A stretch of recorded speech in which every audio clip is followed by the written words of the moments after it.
महर्षि उड़िया बाबा को भी एक उपासक ने प्रश्न किया था कि महाराज जी, मन कैसे रुके? तो उड़िया बाबा ने उत्तर दिया, नियम पालन से। यदि हम नियम पर दृढ़ रहें तो मन हमारा क्या कर सकता है? नियम तो परमात्मा देखता है। हम लोग नियम पर दृढ़ नहीं रहते, इसी से हमारे देश की दुर्दशा है। संध्या वंदन तक का नियम जाता रहा है। भजन करने के लिए नियम की बड़ी आवश्यकता। हाँ, बड़े नियम की आवश्यकता है। तो जैसे प्रातः काल से सायंकाल तक की हर व्यक्ति की अपनी एक दिनचर्या होनी चाहिए। ऐसा नहीं कि आज हम 4 बजे उठे, कल 7 बजे उठे, पर फिर मन को आप कंट्रोल नहीं कर पाएंगे। मन के लिए एक दिनचर्या होनी चाहिए कि हमको 10 बजे सोना है, 4 बजे उठ जाना है। तो फिर 4 से 4:15 नहीं होना चाहिए, 4 बजे उठ जाना, ऐसा नियम बना ले। और उठ करके हमको थोड़ी देर नाम जप करना है, थोड़ी देर हमें वाणी जी का गायन करना है, थोड़ी देर हमें ध्यान, एक अपनी दिनचर्या। फिर हम अपने संसार के कार्य के नियम, जो संसार के कार्य हैं, उनको भी करते हुए भगवान को समर्पित करें। जैसे जो पद में है, जो आपको राष्ट्र सेवा मिली है, जो आपको समाज सेवा के पद मिले हैं, या आपको जो घर की सेवा के कार्य मिले हैं, उनमें बहुत धर्म पूर्वक आचरण होना चाहिए। अगर आप अधर्म आचरण करते हैं, अपने पद का दुरुपयोग करते हैं, तो आप सुबह जग करके थोड़ा माला चला लीजिए, फिर भी आपका कल्याण नहीं होगा, क्योंकि आप अपने पद का, अपने सेवा का दुरुपयोग कर रहे हैं। जैसे हम जानते हैं कि अधर्म आचरण है, ये अधर्मी है, हमें पता है दोषी है, और वो हमको कुछ धन दे देता है, और हम उसको मुक्त करवाने की बात सोचते हैं, और जो निर्दोष है उसको फंसा देते हैं। अब तुम चाहे जितना माला चलाने की कोशिश करो या दान पुण्य करो, वो तुम्हारा अधर्म आचरण, वो अधर्म का धन तुम्हें सतमार्ग में नहीं जाने देगा। नियम लेना चाहिए कि जिस पद में है, जिस धर्म में है, जिस कर्तव्य में है, चाहे कुछ भी हो जाए, हम अपने कर्तव्य से विमुख नहीं होंगे। जितना जप महान है, उतने कर्तव्य महान है। दोनों बातें समझना है। जब माला फेरा और इसके बाद बेईमानी, अधर्माचरण, इनका कोई नियम नहीं है कि हमें कैसे चलना है, तो वो माला काम नहीं कर पाएगा, क्योंकि उसका तभी सत्य भाव माना जाएगा माला जपला जब धर्माचरण है। धर्माचरण नियम से। बोले वो बड़े कट्टर नियम वाले हैं, उनको घूस नहीं, आप उनको भयभीत करके नहीं काम करवा सकते, प्रलोभन में काम नहीं करा सकते। ये हमारी गृहस्थी है ना, तो गृहस्थी के पालन के लिए धन चाहिए, और धन के लिए हम धर्म को आगे रखें, धन को नहीं। धर्म को, हमारा कर्तव्य क्या, प्रायः जैसे पूज्य बाबा ने कहा, आज हमारे देश में बहुत दुर्दशा हो रही है। दुर्दशा हो रही, क्यों? क्योंकि सब अपनी जगह से गलत हो रहे हैं। अगर अपनी जगह हम ठीक रहे तो हमारी दुर्दशा नहीं होगी, हमारा भजन कम होगा, लेकिन हम धर्म से चल रहे हैं तो हम विजयी होंगे। हम भगवान को प्रसन्न कर सकते हैं, क्योंकि हमें जो कार्य मिला है वो भगवान का ही कार्य, सृष्टि भगवान का कार्य। जैसे नए बच्चे कुछ वकालत पढ़ रहे थे, तो यहाँ के प्रश्न किया था कि हम जानते हैं कि वो दोषी नहीं है, हम जानते हैं कि वो दोषी है, पर दोषी हमें पैसा दे रहा है, तो हम वकालत पढ़ी इसीलिए, हम उसको जिताएंगे, तो क्या कोई पाप है? तो उनका खुला पाप है।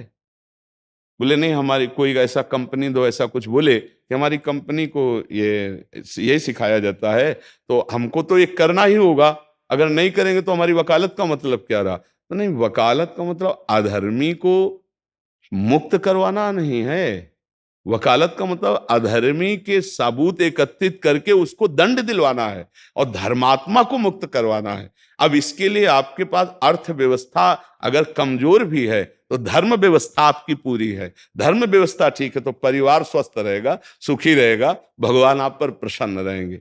अच्छा, फिर हमने तर्क रखा कि जैसे आपकी बहन के साथ कोई गलत व्यवहार करे, आपको पता है, और वो आपको 10 लाख रुपया घूस दे, तो क्या आप उसका पक्ष लेंगे? नहीं। तो फिर दूसरी बहन के साथ किया है। अब यहां विचार करना है ना, अपने भाई का अगर कत्ल किए हो, मुझे पता हो कि ये दोषी है, तो क्या हम पैसे से उसको मुक्त करने देंगे? लगेगा कि जान की बाजी लगा देंगे, और तुम्हें हम, ऐसे ही एक गरीब आदमी की किसी ने हत्या की है, तो आपका पक्ष बनता है। पर यह ज्ञान कहां मिलेगा? बिना अध्यात्म के ये ज्ञान तो मिलेगा नहीं। ज्ञान तो इस बात का मिला कि कैसे पैसा कमाया जाए। अच्छा, वो पैसा यदि अधर्म से आया है तो आपकी दुर्दशा कर देगा, आपकी बुद्धि भ्रष्ट कर देगा। तो जो बाबा कह रहे हैं कि आज हमारे समाज की बड़ी दुर्दशा हो रही, उसका कारण यही है कि हमें अध्यात्म का ज्ञान नहीं, हमें धर्म का ज्ञान नहीं, और बड़ी बड़ी गलतियां हो जाती है। बिल्कुल पता है आदमी निर्दोष है और हम धन के प्रभाव से उसको दंड दे देते हैं। वो दंडा भगवान जब आपको पलट कर देंगे तो आप सह नहीं पाओगे, उसका परिणाम बहुत बुरा होता है। तो इसलिए समाज को चाहिए अपने अपने कर्तव्य का पालन करते हुए एक नियमावली बना ले। जैसे कुछ दुकानों का नियम होता है कि वहां फिक्स रेट होता है, नहीं होता? वहां ये नहीं चलेगा कि कसम से कहते हैं कि तुम्हें हम अपना जान करके कि 100 रुपया मीटर ये मिला है, हम बिल्कुल मुनाफा नहीं ले रहे। नहीं, झूठ क्यों बोल रहे हो? दुकान खोले हो मुनाफा के लिए, झूठ क्यों बोल रहे हो? नहीं लेंगे मुनाफा, हम जितने का लाए हैं उससे मुनाफा लेंगे, पर 120 रुपया मीटर देंगे, कपड़ा बढ़िया है, नाप फिट है, इससे नीचे नहीं उतरेंगे, हमें सफाई देने की जरूरत नहीं है कि हम कसम खाते हैं या ऐसा। हम जानते हो ये बिजली है, दुकान है, नौकर लगे हैं, तो इसका मुनाफा लेने के लिए दुकान खोलें, कोई दान करने के लिए तो नहीं। तो सबको पता है मुनाफा लेगा, लेकिन एक फिक्स दाम, उसे 10-20 रुपया का मुनाफा लेकर के हम उसको बेच रहे हैं। लेकिन झूठ क्यों बोले? बोले झूठ के बिना धंधा नहीं चलता। नहीं, ऐसा नहीं है। अब असत्य बोलोगे तो उससे जो आपको मुनाफा मिलेगा वो आपकी बुद्धि भ्रष्ट करेगा, और सत्य है कि मुनाफा के लिए है वही चीज, और आप एक फिक्स रेट में दे रहे, बढ़िया है। अब अगर आप कोई मिलावट करके भोजन सामग्री दे रहे हैं, आपको पता है, तो जो खाने वाले के हृदय में बैठे हुए भगवान हैं वो तुम्हारे जीवन में मिलावट कर देंगे, तुम्हारा जीवन महान दुखमय हो जाएगा। ये कहां समझा जाता है? एक आदमी सिंथेटिक दूध बना रहा है, उससे कहो ये अपने बच्चे को पिला, नहीं पिलाएगा। फिर ये दूसरे का बच्चा जब पिएगा तो उसकी हालत क्या होगी? दूसरे शरीर में जाएगा तो हालत क्या होगी? वो केवल धन की बुद्धि रख रहा है।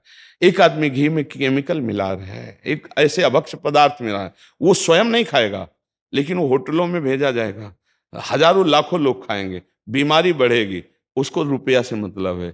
ये चीज, ये दुर्दशा हर जगह धर्म का ज्ञान न होने के कारण फैल रही, नहीं फैल रही। एक मरीज बीमार है, असली दवाओं में पैसे ज्यादा है, नकली दवा लेकर के असली के दाम में बेच देना, उसको बिल्कुल फायदा ना होना। लेकिन परमात्मा देख रहा है, तुम जानते हो नकली दवा है, वो तो नहीं जानता बेचारा, ज्यादा पढ़े लिखे नहीं, किसान आदमी गांव का आया है, तुमने दे दिया और उसने पैसा दिया असली के। अब वो पैसा तुम्हारी बुद्धि भ्रष्ट करेगा, तुम्हारे परिवार में कलह पैदा करेगा और तुम्हारा पतन कर देगा। ऐसे हर डिपार्टमेंट में, हर विषय में यदि हम अपने धर्म से चले, अपने सत्य से चले और थोड़ा भी भजन होगा, वो आपको उत्तम गति प्रदान करेगा। पर ऐसा कहां समझ में आ रहा? अध्यात्म के बिना भला ऐसा समझ में आएगा? तो इसीलिए कह रहे हैं हमारे देश की दुर्दशा हो रही। पूर्वजों में पहले यह था कि हमारा धर्म नहीं जाना चाहिए चाहे प्राण चले जाएं, हमारा चरित्र नहीं जाना चाहिए चाहे सर्वस्व नष्ट हो जाए। आज इसकी कोई परवाह नहीं, तो उसी से बुद्धि भ्रष्ट हो जाती है, जीवन एक पशुवत आचरण वाला हो जाता है, और वो अपने को बड़ा सुखी समझने लगते हैं कि हमारे पास बड़ा वैभव है। लेकिन प्यारे, उस दिन को याद करो जिस दिन तुम्हारा आखिरी समय होगा, ना तुम्हारा फार्म हाउस जाएगा, ना महल तुम्हारा जाएगा, ना बैंक बैलेंस जाएगा, ना कोई व्यक्ति, और ना ये शरीर। अब तुम्हारे कर्म तुमको भोगवाएंगे। उस समय की कौन याद करता है?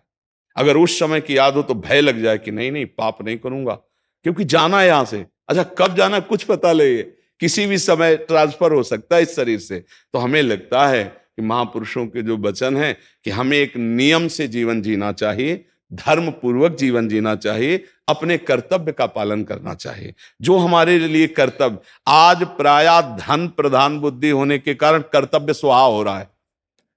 एक विद्यालय में विद्यार्थी के लिए जो गुरु पद में बैठा, उसका क्या कर्तव्य है? वो अपने कर्तव्य को भूला हुआ है। भला छोटे छोटे विद्यार्थियों को, जिनकी नींव पूरे राष्ट्र सेवा में, समाज सेवा में ये बन सकते हैं, अगर उनको हम सही शिक्षा नहीं दी तो उनका पूरा जीवन बर्बाद हो जाएगा। अगर उनको हम गलत सपोर्ट कर दिए तो उनका पूरा जीवन बर्बाद, क्योंकि नया जीवन है। और जगह जगह अपने अपने कर्तव्यों का यदि पालन किया जाए तो पूरा समाज सुखी हो जाए। लेकिन कर्तव्यहीनता आ रही, कोई अपने कर्तव्य को नहीं समझ रहा है।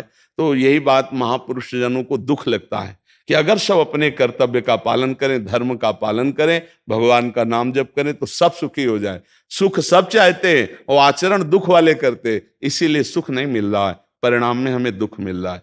सच्ची मानना, वो रुपया पूरे परिवार में अशांति पैदा कर देगा। और धर्म पूर्वक 100 रुपया लाओगे और 4-5 परिवार के बैठ के नमक रोटी खाओगे, आनंद से सोओगे, बड़ा प्यार रहेगा, भगवान की कृपा रहेगी। पर ये बात समझ में नहीं आती है। तो ये वृत्ति अगर छोड़ी ना जाएगी तो कुछ भी कर लो, कहीं भी दान पुण्य कर लो, लाभ नहीं मिलेगा। अगर दान देने की बात कही गई है तो धर्म पूर्वक कमाए हुए धन से। अगर आप मेहनत से कमाए हो ना, 10 रुपया दे दोगे ना, तो 10 रुपये का वो आटा लाके अगर 2 रोटी खाएगा तो खूब वजन होगा।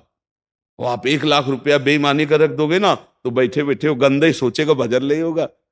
उसका गंदा सोचना और आपका गंदा करना, दोनों मिल करके, उसके कारण भी तो आप बने ना, तो आपका ही पतन हो जाएगा। उसको तो भगवान बचा लेंगे क्योंकि भगवान की शरण में है। तो मुझे लगता है अधर्म के धन से कभी किसी को लाभ नहीं मिलता। तो अपने कर्तव्य का पालन करते हुए यदि नाम जप किया जाए तो बहुत जल्दी हमको लाभ प्राप्त हो जाए।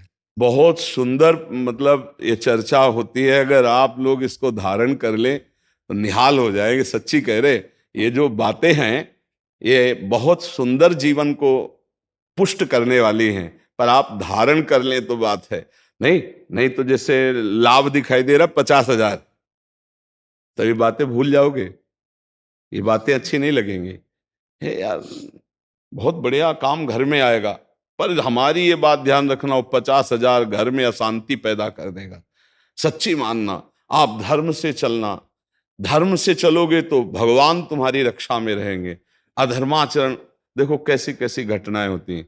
बढ़िया कार है, फिल्मी गाना लगाए चल रहे हैं, और वो एक्सीडेंट हुआ, आग लग गई, बाहर निकल ही नहीं पाए, वो अंदर ही जल गए। क्या हुआ? ये करोड़ों रुपए की कार भूंज दिया तुमको अंदर ही बैठाल के, धू धू करके आग लग गई, अंदर जल। ऐसे जलना चाहते हो या भगवान के आनंद में चिंतन करके शरीर छोटे हो फिर दाह संस्कार हो, ऐसे कि सब लोग भगवान के नाम का कीर्तन करते ही जा रहे, फिर आपका अंतिम संस्कार वहां जीवित जल गए? क्या हो सकता है? एक एक पल तुम्हारे कर्म का हिसाब होगा, एक एक सेकंड का। ऐसे कर्म करो कि हमारा अच्छा हिसाब हो, बुरा हिसाब। ये मत समझो कोई देख नहीं रहा, वो देख रहा है जिसको हिसाब करना है, वो देख रहा है। उसके लिए कोई वकील या किसी सबूत की जरूरत नहीं होती, वो सर्वांतर्यामी आपके अंदर बैठे ही देख रहा है। तो सदैव जैसे सत्संग सुन रहे हैं, तो अगर हाथ जोड़ के प्रार्थना है, थोड़ी भी बात मान लोगे तो आप सच्चे सुख के मार्ग में चलने लगोगे। नहीं तो भाई बहुत गंदी हवा चल रही है, माया की बहुत गंदगी ऐसी फैल रही, कलिकाल है ना, कि ये बातें किसी को पसंद नहीं आती। वो बात बताओ कि हम कितना रुपया कमा ले, कैसे कितने भोग भोग ले, और वो अध्यात्म में नहीं है। आपको सच धोखे में मत रहना, अध्यात्म में है। जितना आप धर्म से चलोगे उतना सुखी होगे, और लोक में है जितना धन मिल जाएगा उतना सुखी माना जाएगा। लेकिन वो सुख नहीं है, वो चंद मिनट के लिए हाइलोजन की तरह जलेगा, फ्यूज हो जाएगा। और धर्मात्मा दीपक की तरह जलेगा, पर बहुत काल तक चलता रहेगा। इन बातों का चिंतन कीजिए, खूब नाम जप कीजिए और भगवान के भरोसे रहिए, गंदे आचरण मत कीजिए।